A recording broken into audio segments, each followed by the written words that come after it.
नमस्कार मित्रांनो. 2 जुलै 2026 MSBTचा फोटोकॉपीचा निकाल आला आहे. त्या रिझल्टमध्ये आम्ही पाहिलं खूप साऱ्या मुलांचा बरोबर असलेला आन्सरला पण कट मार्क आहे. त्यानंतर उत्तरं बरोबर असून 0 मार्क दिला आहे. असं पण नाही की काही स्पेलिंग मिस्टेक आहे किंवा काही वेगळी मिस्टेक आहे, काही नाही.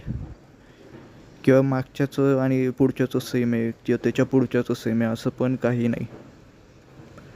कळत नाही MSBTने कशी थर्ड क्लास लेवलची चेकिंग केली आहे. आणि नेमके हे जे विद्यार्थी आहे हे आयस्कीमचे विद्यार्थी आहे. ह्यांच्यासोबत आता मी ह्यांना विचारलं की तुमचा कितवा अटेम्प्ट आहे, तर ते म्हटले की हा 7वा अटेम्प्ट आहे.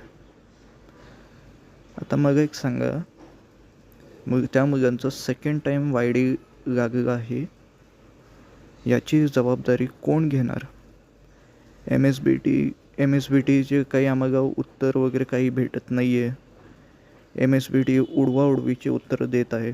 ते म्हणत आहे की ते इतका प्रॉब्लेम दुसरीकडे फोन केला तर ते बघतायत नाही हा इतका प्रॉब्लेम, आणि काही बोलत आहे की हा डिजिटल चेकिंगचा इश्यू आहे. मग कशाला